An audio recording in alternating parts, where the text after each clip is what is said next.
ये जन्म प्रवचन करने के लिए नहीं है, ये जन्म सम्मान प्राप्ति के लिए नहीं है, ये जन्म अपने आप को मिटा के प्रियालाल में तन्मय होने के लिए है। कितने ग्रंथ लिखोगे, कितने ग्रंथ, जाके देखो ग्रंथालयों में ट्रक के ट्रक जमा है। एक सूत्र उतार लो तो मंगलमय प्रभु से मिल जाओगे। उसे पचाओ, उसको आचरण में उतारो, उसका साक्षात्कार करो, फिर आप बोलो, फिर बोलो, कोई परेशानी नहीं, क्योंकि आपने स्वाद ले लिया। आपने ना उस बात का स्वाद लिया, ना उस सूत्र का स्वाद लिया, ना उस रंग में डूबे और बोलना शुरू कर दिया। कुछ सिद्धांत पता नहीं परमार्थ का, कोई वस्तु का बोध नहीं है, और हम ज्ञानी विज्ञानी बन करके प्रवचन आदि या एक दूसरे को दिखाना कि मैं बहुत शास्त्र का। क्या फायदा आपके शास्त्र ज्ञान से? बिल्कुल चिंता नहीं करनी, और भजनी हो, निरंतर भजन परायण रहो, निश्चिंत होकर के सब भावों से सब समय केवल प्रभु का भजन। श्री जी की कृपा से अपने स्वभाव का परिवर्तन अत्यंत आवश्यक है।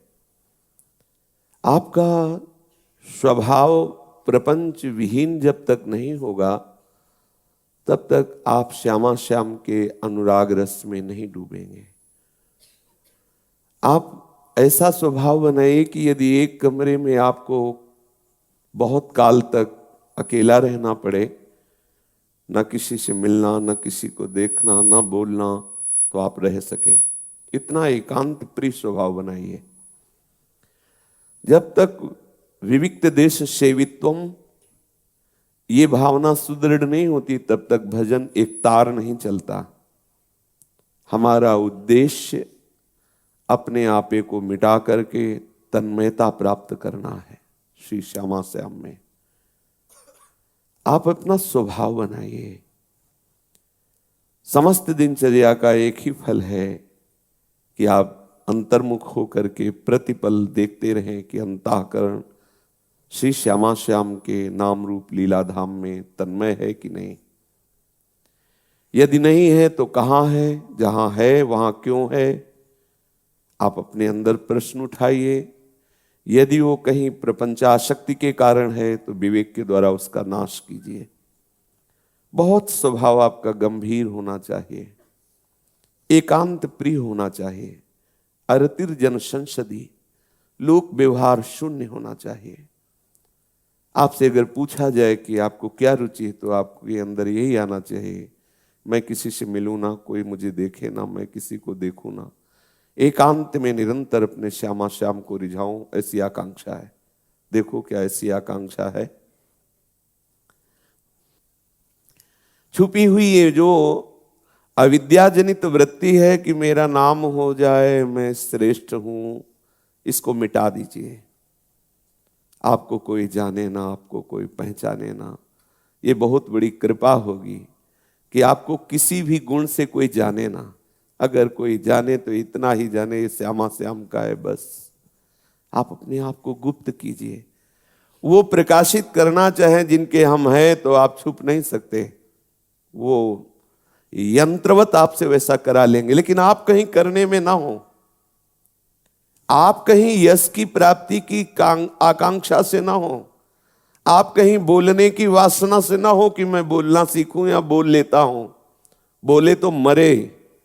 जब तक जितेंद्री नहीं हो, भगवत साक्षात्कार नहीं है, तब तक प्रवचन की वासना निकाल दो, नहीं नष्ट हो जाओगे। ये बहुत घातक वस्तु है प्रवचन करना, बहुत घातक। साधक को सीधा नष्ट करने के लिए ये माया का अमोघ बाण है, जिसमें वो भ्रष्ट हो जाता है साधक, परमार्थ विहीन हो जाता है, कोरा पाखंड राज्य छा जाता है हृदय में। यंत्रवत बनो, यंत्रवत। जैसे चाहो वैसे वर्ताव करो। मेरे प्रीतम, मेरा तन मन प्राण सब आपको समर्पित है। पूर्ण अयोग्य हूं, कहीं कोई योग्यता नहीं। हे मेरे प्रभु, जैसा चाहो आप इसके हृदय में बैठ के करा लो। मेरे में बिल्कुल किंचन मात्र सामर्थ्य नहीं। जब तक भगवत बोध नहीं होता तब तक अहम का राज्य रहता है। जब तक अहम का राज्य रहता है तब तक कोई न कोई वासना हमें समाज कल्याण की भावना से फंसाती रहती है। अर्तिर जन संसदी, हमें भीड़ भाड़ संसार इससे वैराग्य हो, प्रेमी उपासक हो। भगवद यश अपने इष्ट का हो रहा है, गंभीर भाव से सुन लिया, ऐसा मानकर कि मानो एकदम एकांत में बैठा हो, हजारों की भीड़ में, लेकिन एकदम एकांत बैठे, केवल अपने प्रीतम से मतलब ग्रीवा झुकाई और सत्संग का मनन करते हुए चले गए। एकांत में गए, अपनी दिनचर्या में लग गए, किसी से कोई तात्पर्य नहीं। तब आप हमारे भगवत मार्ग के रस का अनुभव कर पाएंगे। ये द्वंद्वातीत, गुणातीत, कालातीत भगवत अनुराग रस उसी के हृदय में प्रकट होता है जो बिल्कुल मिटा देता है, अपने आप को मिटा देता है। महापुरुषों को देखा है, भर नेत्र दृष्टि उठाने के लिए भी वो राजी नहीं है। आश्चर्य है। कितने से संतों को देखा, बस ग्रीवा झुकी, बात भी कर रहे हैं तो ऐसे ही कर रहे हैं, नेत्र बचा के बात कर रहे हैं, कहीं कोई हमारे नेत्र रूपी कैमरे में ना जाए, क्योंकि यहां श्यामा श्याम की झांकी बसानी है। किसी से हंस के बात नहीं की। हमने देखा महापुरुषों को, कहीं किसी से प्रियता ना हो जाए, कहीं कोई अपना ना लगने लगे, तभी हम इस माया प्रपंच पर विजय प्राप्त करते हैं, तभी हम सच्चिदानंद प्रभु के अनन्य होते हैं। ये रंग अनन्य हृदय में आता है, अन्य ना। अन्य को हम बढ़ावा दे रहे हैं और रस की प्राप्ति चाह रहे हैं, कैसे हो सकता है? अनन्य, अन्य ना। हमारा आश्रयदाता, हमारा आनंद का विषय, हमारा प्रीतम, हमारा परिवार, हमारा सब कुछ में प्रीतम है, श्याम सुंदर है, प्यारी जी है, दूसरा नहीं। इसको अंदर से समझिए, अंदर से इसको बैठा लिए। रोज का रोज समय नष्ट होता चला जा रहा है। हम समझ रहे हैं कि हमारा समय ठीक कट रहा है, तब तुम्हारा समय ठीक कटेगा जब कोई दूसरा तुम्हारे समय में ना हो, केवल आप, आपके प्रीतम। बस आपका पाठ हो तो आप और आपके प्रीतम, आपका जप हो तो आप और आपके प्रीतम, आपकी ठाकुर सेवा हो तो आप और आपके प्रीतम। फिर सेवा का रंग आएगा कि आप भी खो जाएंगे, केवल प्रीतम। अपनी सुधि ना रही, एक रहे नंदलाल। ये है मार्ग। इस मार्ग में वही विमुख हो जाता है जो दूसरी कर डारी, कहे हरिदास ते जीव विमुख भय जी दूसरी कर डारी, दूसरा कोई नहीं। ये हृदय में बैठालने का विषय, बैठा लिए। ये भी वासना मत आने दीजिए कि कोई आपको जाने कि आप साधन भजन करते हैं। ये सूक्ष्म विषय कह रहा हूं। हृदय में साधक की ये बात रहती है कि मैं जो एकांतिक साधना करता हूं, मैं बहुत संयमी हूं, मैं बहुत शुद्ध साधक हूं, श्रेष्ठ साधक हूं। ये वासना बाहर प्रकाशित होने के लिए अंदर प्रेरणा करती है कि सामने वाला समझे, चार लोग समझे बहुत त्यागी साधक है। जहां कहीं ऐसी भावना आने लगे तो उसके विपरीत करना। यदि कहीं ये बात आती है कि देखो मैं ये त्याग करता हूं, तो तत्काल उस त्याग बाहरी को नष्ट कर दो। नहीं, जिसे आपको लगता है मैं ये नहीं, तो आवश्यक नहीं है। आप किसी भी विषय को लेकर के यदि कोई घमंड आ रहा है, कोई अहंकार आ रहा है, उसे मिटा दो, रखो मत। नहीं तो आगे आप बढ़ नहीं पाओगे, इस अभिमान में नहीं आ पाओगे हमारे माई श्यामा जी को राज। ये आंतरिक सूक्ष्म विषय में डूबिए। बहुत हम सुनते हैं, बहुत बोलते हैं, लेकिन हम अपने आचरण में उस भक्ति के रंग को नहीं चढ़ा पा रहे हैं। बहुत गंभीर, हर समय उदासीन, एक पागल जैसी स्थिति। जैसे एक पागल आदमी जिस विषय में पागल होता है, बस उसके एक वही सिरी, वही चलता है। हमारे बस वही चलना चाहिए, तब हम रंग में आएंगे। जो प्रेम रंग है, ऐसा प्रेम रंग जो नयो नेह, नवरंग, नयो रस, इसमें डूबने के लिए मुझे एक सीधी स्वभाव चाहिए, एक जिद्दी स्वभाव चाहिए, एक पागलपन चाहिए। ज्यादा विद्वता, ज्यादा व्यवहार कुशलता, ज्यादा बहिर्मुखता, ज्यादा प्रशंसा, ये सब घातक है अपने मार्ग में। सबकी दृष्टि में आ जाए बेकार आदमी है ये, आ जाए। आप ऐसे बनो।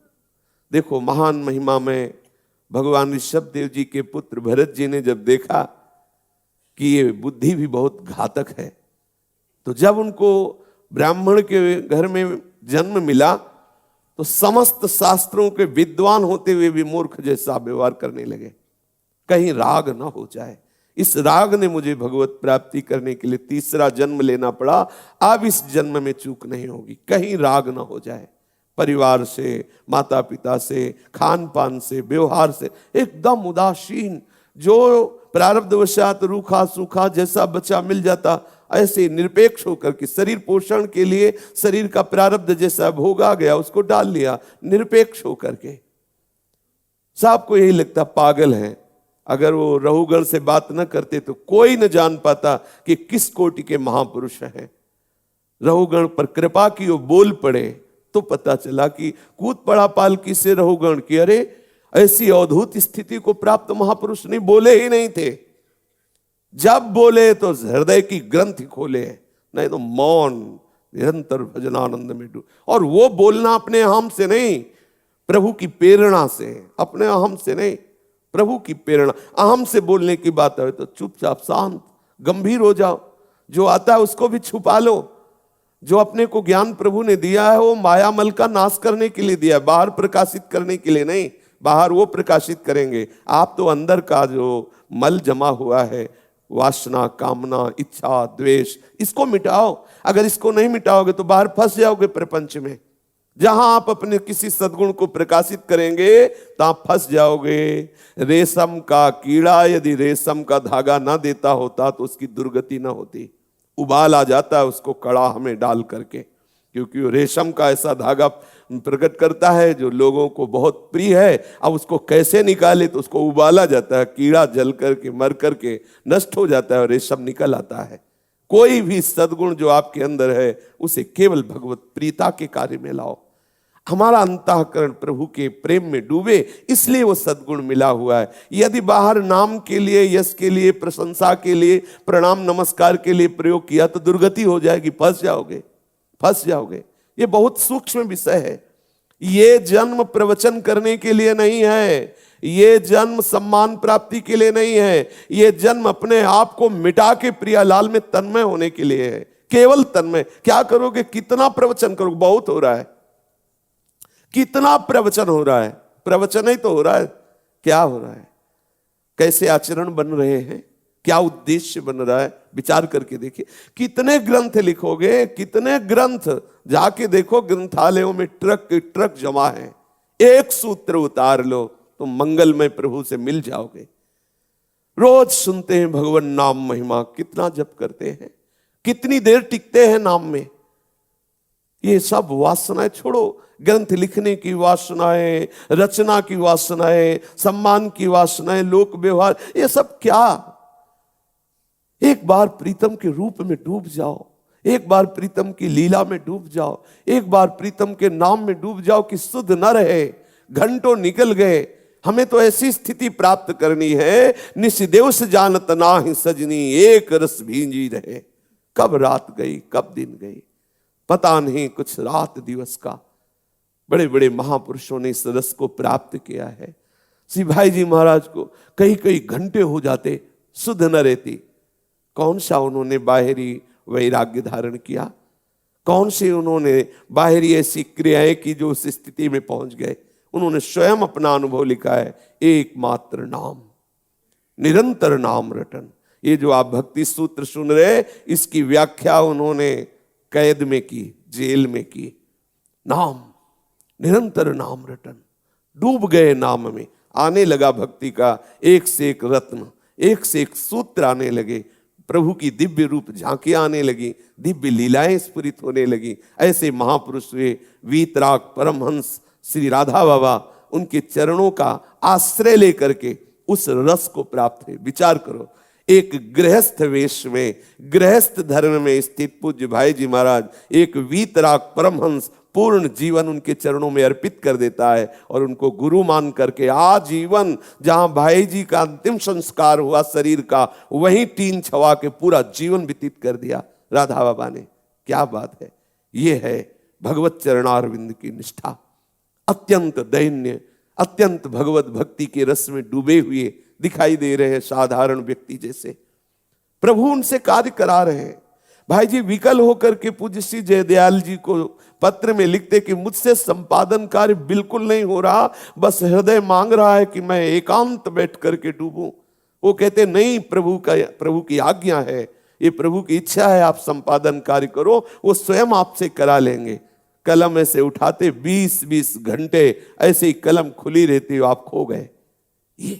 ये रस है, ये है जीवन की उन्नति, ये है जीवन का लाभ, ये है लक्ष्य की प्राप्ति। भटको मत, अभी अंतर में कहीं प्रवेश नहीं हुआ, प्रवचन की वासना जागृत हो जाएगी, नष्ट हो जाओगे। कुछ नहीं है।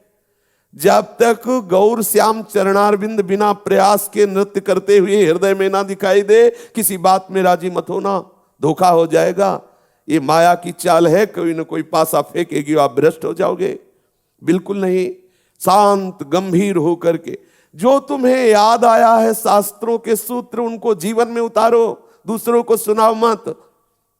दूसरे सब ज्ञानी हैं, सब पंडित हैं, किसी से पूछ लो संसार क्या है, वो बता देगा नासवान है। उद्देश्य क्या है, भजन बता देगा। कर्ता कितना है, प्रपंच का चिंतन, सब बता देंगे, सबको पता है। देखा है, वो सब जला के आ रहे हैं, लौट के बीड़ी सिगरेट पीते चले आ रहे हैं, बोले भाई रो मत, एक दिन सबको जाना है। और कर क्या रहे हैं, व्यसन में फंसे, वो कह रहे रो मत। बड़ा विचित्र भगवान का माया जाल। इसलिए प्यारे, आप साधक हो, आप उपासक हो, आप भगवत कृपा पात्र हो, आपको जो सत्संग में सूत्र मिले, शास्त्रों में सूत्र मिले, उनको पहले हजम करो, पचाओ, बमन मत कर दो। आज सत्संग में सुना, ये बहुत अच्छी बात रही, हो बताया, हंसी गई बात। अगर उसे रोके रहते तो हृदय में हलचल पैदा कर देती वो बात, और आपके हृदय को उस वस्तु तक पहुंचाने की वो कार्य करती। गुप्त रहो, चुप रहो। जो सूत्र मिले शास्त्र में, सत्संग में, संतों से, किसी से कहो भी मत कि आज सत्संग में बड़े जोर की ये बात मिली। ये बात मिली नहीं, उसे पहले बैठा लो, उसे पचाओ, उसको आचरण में उतारो, उसका साक्षात्कार करो, फिर आप बोलो, फिर बोलो, कोई परेशानी नहीं। क्योंकि आपने स्वाद ले लिया, आपने ना उस बात का स्वाद लिया, ना उस सूत्र का स्वाद लिया, ना उस रंग में डूबे और बोलना शुरू कर दिया, आप एक दूसरे से बताना शुरू कर दिया। ठीक नहीं। ये जो बोधयंता परस्परम है, ये भगवत लीलाओं का है, सूत्रों का नहीं।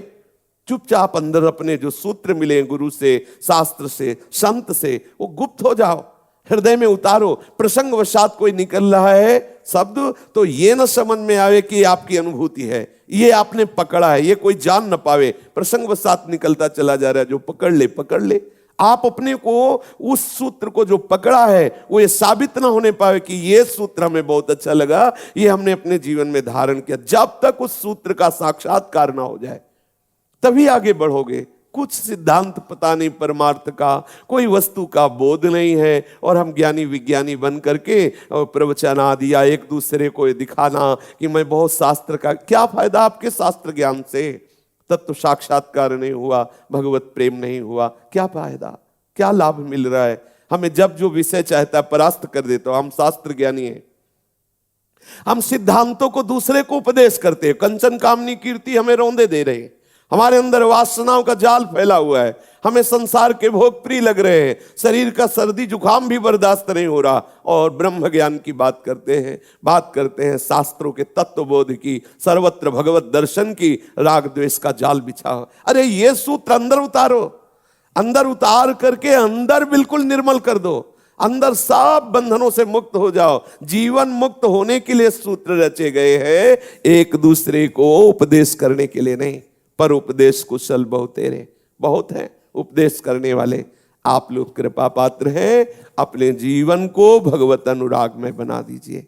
देवर्षि नारद जी भक्ति सूत्र संख्या 80, इसमें वर्णन करते हैं, सा कीर्त्यमानः शीघ्रमेवाविर्भवति अनुभावयति च भक्तान्। देवर्षि नारद जी जो भी पीछे सूत्र का वर्णन हुआ, व्याख्या हुई, उस सूत्र में था सर्वदा सर्वभावेन निश्चिंतितैर भगवानेव भजनीया। सदैव सब समय में सब भावों से निश्चिंत होकर एकमात्र भगवान श्री हरि का भजन करो। जब आप ऐसा भजन करोगे तो आगे इस 80 सूत्र संख्या में देवर्षि नारद जी कह रहे, सा कीर्त्यमानः शीघ्रमेवाविर्भवति। जब ही आप ऐसे भजन करेंगे, सर्वदा सर्वभावेन और निश्चिंतितैर, तीन बातें विशेष है। सब समय भजन करना है और सब भाव से, एक भरोसो, एक बल, एक आस, विश्वास। बस मेरा संबंध केवल प्रभु से। इसी सूत्र के आगे कहा कि भगवान आविर्भाव अपना उसके हृदय में कर देते हैं। समझिए, ये तीन बातें बहुत जोर की सूत्र में है। सर्वदा, सर्वभावेन और निश्चिंतितैर, तीन बात। फिर भगवान भजनीय।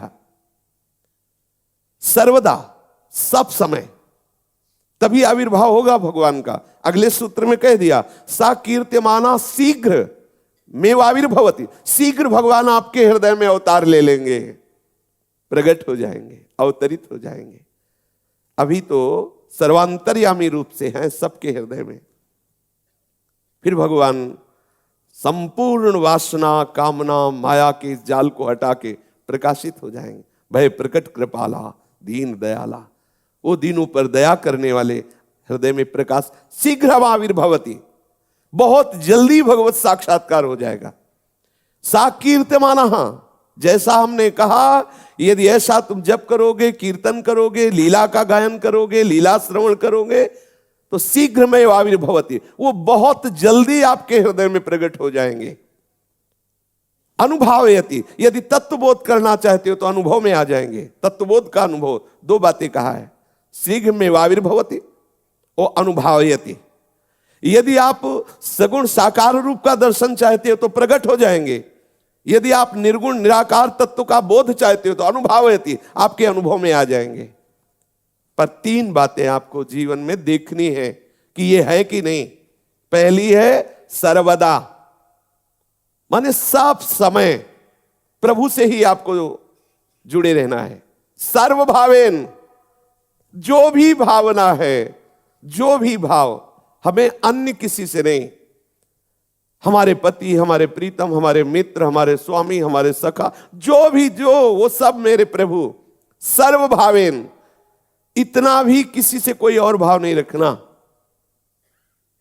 निश्चिंतितैर, बिल्कुल चिंता नहीं करनी। और भजनीयो, निरंतर भजन परायण रहो। निश्चिंत होकर के सब भावों से, सब समय केवल प्रभु का भजन। तो कह रहे हैं शीघ्र में आविर्भवति, प्रभु बहुत जल्दी उसके हृदय में प्रकाशित हो जाते हैं।